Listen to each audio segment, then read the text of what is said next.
నెల్లూరు జిల్లాలో BBA, BCA, BBM కోర్సులకు సంబంధించి ఏఐసిటి తీసుకువచ్చిన కొత్త నిబంధనలను ఆపివేయాలని, ఈ నిబంధనలతో ప్రైవేట్ కాలేజీల మనుగడే ప్రశ్నార్థకంగా మారిపోయిందని ప్రైవేట్ డిగ్రీ కళాశాలల అసోసియేషన్ సభ్యులు ఆర్వి కృష్ణారెడ్డి ఆధ్వర్యంలో విక్రమసింహపురి యూనివర్సిటీ వైస్ ఛాన్సలర్లను కలిసి ప్రైవేట్ డిగ్రీ కళాశాలల అసోసియేషన్ మెమోరాండం సమర్పించారు.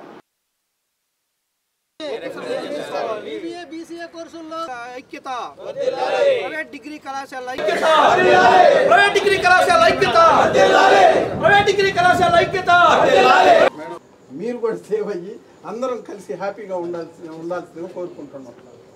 అసలు టెక్నికల్ కోర్సే కాదు కదా మేడం, టెక్నికల్ కోర్స్ ఇంజనీరింగ్ కాలేజీలకి ఇచ్చేస్తే ఇంకా డిగ్రీలు ఉండవు సార్. డిగ్రీ కాలేజీలు ఎప్పుడైతే ఉండవో ఇంకెట్టి పరిస్థితుల్లో యూనివర్సిటీ మనుగడ కూడా కష్టమే. కాబట్టి అందరం కలిసి పోరాడాల్సిన విషయం. దానికి 5 లక్షలు ఎఫ్డీఆర్ తీయమంటున్నారు. Per year 1.25 lakhs inspection fee అంటున్నారు. ఈరోజు రాష్ట్ర వ్యాప్తంగా ప్రైవేట్ డిగ్రీ కళాశాలల అసోసియేషన్ పిలుపు మేరకు విక్రమసింహపురి యూనివర్సిటీలో కూడా డిగ్రీ కాలేజీల అసోసియేషన్ మేనేజ్మెంట్స్ అందరూ కూడా గౌరవనీయులు వైస్ ఛాన్సలర్ గారికి బీబీఏ, బీసీఏకి సంబంధించిన ఏఐసిటి నోటిఫికేషన్ను వ్యతిరేకిస్తూ మెమరాండం ఇవ్వడం జరిగింది. గత 30 సంవత్సరాల నుంచి బీబీఏ, బీబీఎం కోర్సులు రాష్ట్ర ప్రభుత్వం ఆధ్వర్యంలో జరుగుతున్నాయి. 26 సంవత్సరాల నుంచి బీసీఏ కోర్సు రాష్ట్ర ప్రభుత్వం ఆధ్వర్యంలో కాలేజీలకు పర్మిషన్ ఇవ్వడము, యూనివర్సిటీలు అఫిలియేషన్ ఇవ్వడము జరుగుతూ వస్తుంది. ఈవెన్ మారుమూల ప్రాంతాల్లో కూడా విద్యను ప్రోత్సహించాలి, ఈ టెక్నికల్ ఎడ్యుకేషన్ డెవలప్ చేయాలనే ఉద్దేశంతో రాష్ట్ర ప్రభుత్వము రూరల్లో ఉన్నటువంటి కాలేజీలకి కార్పస్ ఫండ్ లేకుండా పూర్తిగా మాఫీ చేసేసి అటువంటి చోట్ల కూడా బీబీఏ, బీసీఏ అదేవిధంగా కంప్యూటర్కి సంబంధించిన ఓరియంటేషన్ టెక్నికల్ కోర్సులు అన్నింటినీ కూడా గవర్నమెంట్ ఉదారంగా పర్మిషన్ ఇవ్వడం జరుగుతుంది. వాళ్ళ రూల్స్ ప్రకారము కాలేజీ స్టార్ట్ చేయాలంటే 8,000 స్క్వేర్ ఫీట్ బిల్డింగ్ ఉండాలి, 5 years లీజ్ అగ్రిమెంట్ ఉండాలి ప్రైవేట్ బిల్డింగ్స్ అయితే. కానీ ఏఐసిటి విడుదల చేసిన నోటిఫికేషన్ ప్రకారము ప్రైవేట్ బిల్డింగ్స్ అయితే 30 సంవత్సరాలు లీజ్ అగ్రిమెంట్ ఉండాలి. అదేవిధంగా స్టేట్ గవర్నమెంట్ రూల్స్ ఏమైతే ఉన్నాయో బీబీఏ, బీసీఏకి దానికి పూర్తి వ్యతిరేకంగా క్లాస్ రూమ్స్ మెజర్మెంట్స్ అయితే ఏమి, ల్యాబ్స్ అయితే ఏమి, సెమినార్ హాల్స్ ఇవన్నీ కూడా ఎక్కువగా ఉన్నాయి. స్టేట్ గవర్నమెంట్ 8,000 అని చెప్పి మెన్షన్ చేస్తుంటే ఏఐసిటి వాళ్ళు 20,000 స్క్వేర్ ఫీట్ బిల్డింగ్స్ కావాలన్నారు. కానీ 25 సంవత్సరాల నాడే బీసీఏ, బీబీఏ కోర్సులను స్టార్ట్ చేసినటువంటి కాలేజీలు ఈరోజు 20,000 స్క్వేర్ ఫీట్ బిల్డింగ్స్ని ఇప్పటికిప్పుడు చాలంటే సాధ్యపడే విషయం కాదు.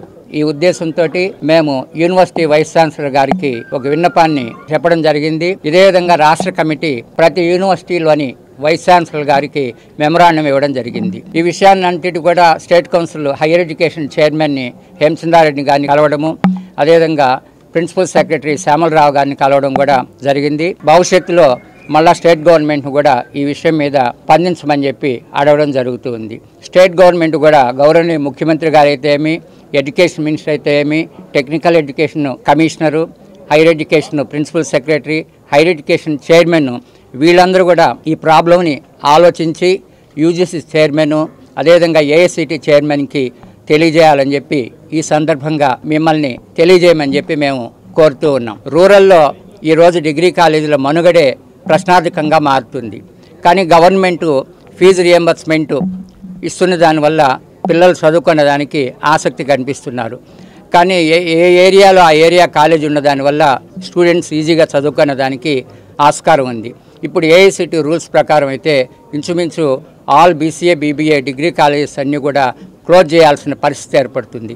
ఈ విధంగా క్లోజ్ చేయాల్సిన పరిస్థితి ఏర్పడినప్పుడు స్టూడెంట్ కమ్యూనిటీ దెబ్బతినమే కాకుండా టీచింగ్ కమ్యూనిటీ కూడా దెబ్బతింటుంది. ఇన్ని లోటుపాట్లు ఉన్నాయి కాబట్టి ఇవన్నీ కూడా గమనించి గవర్నమెంట్ వాళ్ళు ఏఐసిటి నోటిఫికేషన్ని ఉపసంహరించేలా చర్యలు తీసుకోవాలని చెప్పి ఈ సందర్భంగా తెలియజేస్తున్నాం.